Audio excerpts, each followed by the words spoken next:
name, image, and likeness rule. Excellent. All right. Can you guys implement that? So, like, even though you work for the other times, you're sponsored by somebody else, you know what I mean?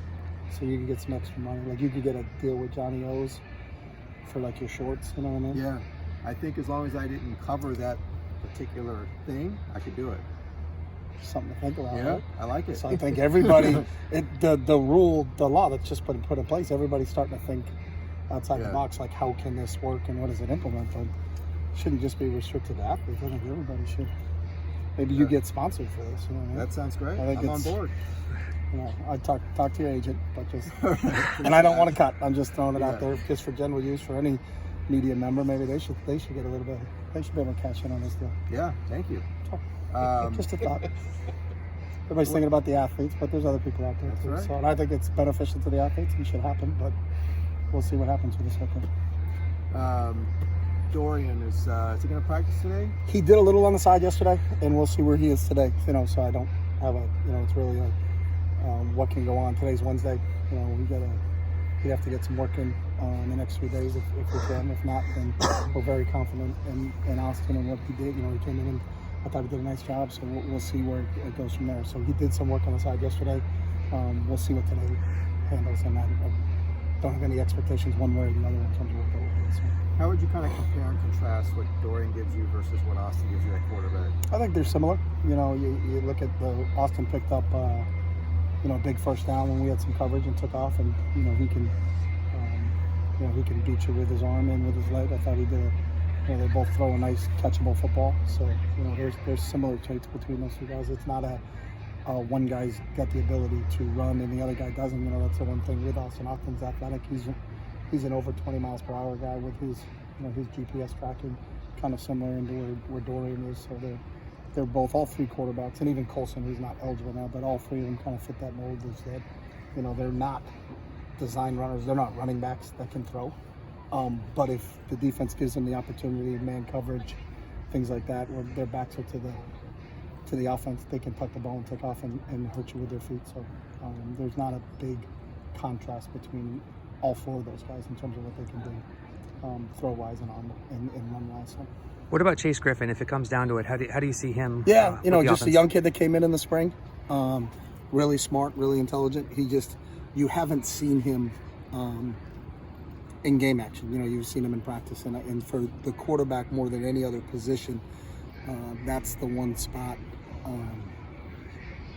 that you don't really know until you get him in a game. Sam Ratigliano once said that. You don't know. It's like a tea bag. You don't know what you get until you put it in hot water. And hot water is a game for a quarterback because they're in red jerseys in practice. So you can say, hey, this kid stands in there great, because he also knows he's not going to get hit. The game is a different deal for him. So real confident in his understanding in what we're doing, but you really don't know if Chase had to go in. And he would be the next guy in because Colson is not eligible right now. So if Dorian didn't go, it would be Austin, and then it would be Chase. So. Your offensive line right now is a little bit of extremes. You got some youth, some extreme youth, and a lot of seasoned veterans mixed together. How would you gauge the performance of the offensive line right now? I think the unique part is the seasoned veterans have only played a year, so it's not like they're fifth-year kids that have got 40 starts under their belt.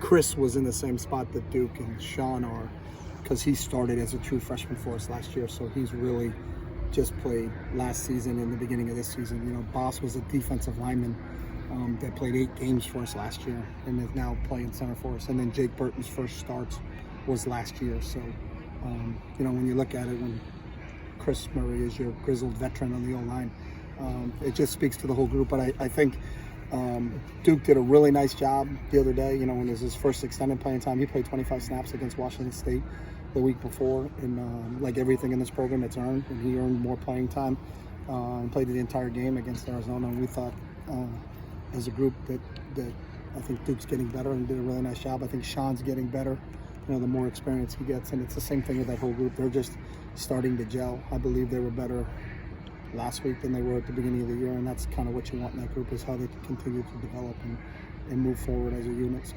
Boss said he lost 25 pounds. So is that by design, and what does that do for him? I think part of it was that, I think, when our guys all have individual development plans, so they all got IDPs with our strength and conditioning coaches of You know, some kids are in the gains category, some kids are in the leans category, depending on what your body type was going into it. So, you know, we want your body mass to be muscular in nature, and that's what we're working for with all of our guys. So, you know, a guy may have lost 25 pounds of body fat, but he gained 12 pounds of muscle, so there's only an exchange of 13 there. You know, we've had other kids.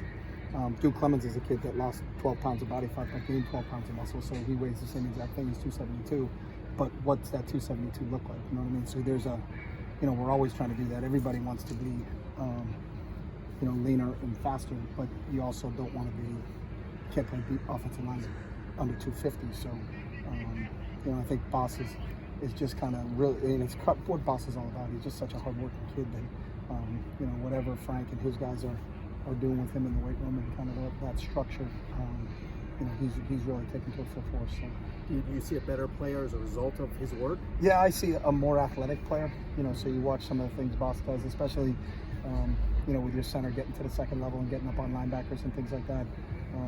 You know, it's probably the most athletic position of the offensive line, you know, in terms of what the center has to do at times. And I think really what you can do offensively, really the athleticism of your center kind of dictates some of the schemes that you run. But if you got a nose guard and he can get off a nose and have the guard capture him and then get up and block linebackers at the second level, it's obviously more beneficial to what you can run from a scheme standpoint. So I think it's helped Boss. Also, the other part is, you know, your ability to play an entire game when you're not lugging around next to this 25-pound weight in your back pocket. That's not of any use to you. So, but it's not surprising with Boss because of his work ethic that he can put himself in that situation. So, but I think it's paid off for Boss. Oregon State. Last couple. Yeah. What do they bring to the table, both offensively and defensively? Well, I think offensively they have one of the top receivers in the country. You know, he's got some circus catches when you look at film on him and just say, holy smokes, you know, he had 10 catches last week against Stanford. He had 9 in back games.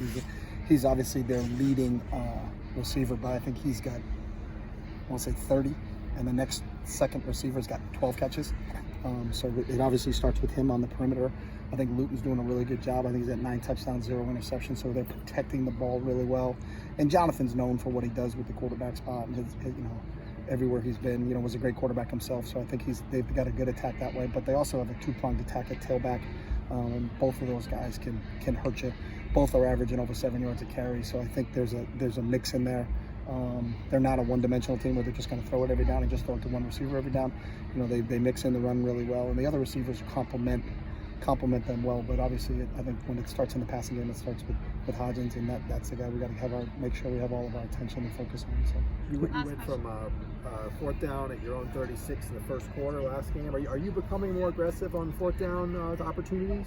no, I mean every call is within where we are, so it's not.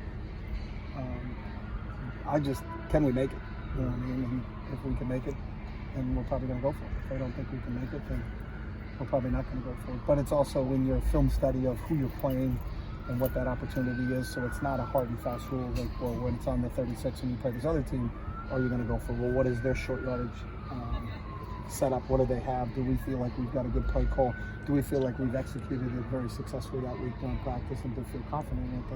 Then I think we're going to go for it. And then there's a difference between fourth and a long one and fourth and a short one too. So I think there's some other things you have to, that all factor into it, but it's not a hard and fast, you know, it's like Coach Belichick said last week, it's not an analytics thing where we say the numbers tell you that on the 36-yard line you should go for it, but on the 37-yard line you shouldn't go for it. It's really an intuitive feel based upon how you practice and how they do it and kind of what the course of the game is going like. So, you know, every game will be slightly different, I think, just because the opponent is slightly different and our players are slightly different. But, you know, I got a lot of confidence in Josh in those situations just because of how hard Josh runs, that we can convert. And then the flip side of that is you have to be able to know you're going to put your defense on the field in an adverse situation. So how are they going to be able to respond to it? So. Follow up. Okay, that's fine. Austin, second to last drive, Austin, I believe you guys were at the 48 of Arizona. You did not go for it. Was that because Austin was in the game? No. Just it was kind of a down distance No, it situation. was a down and distance situation and kind of where we are, how many timeouts are left, and, you know, can you pin them down and punt it? There was a lot more time left in that game at that point in time. So, and I don't think it was a 4th and 1. Was it a 4th and 1? No, it was like 4th and 6 or something. Yeah, well, something like I'm that. not a math major, but I think there's a huge difference between 4th and 1 and 4th and 6. So, that's the distance obviously was a factor in that decision and kind of where we were in the field back then. But it wasn't hey, this kid's in a quarterback, we're not going to go for on 4th and 6. It was really in that, and for those two specific situations, I would say that the distance was probably the number one factor that we factored into our head. So, and who you're playing. I know we went for it on 4th and long against Washington State, but we felt very confident. Different defense, different setup. What did they run in those situations to kind of go for it? So I've never looked at one call versus another call and why you did it here and why you didn't do it here. There's so many different factors that are involved in that. So. Thanks, Coach. Thanks, guys.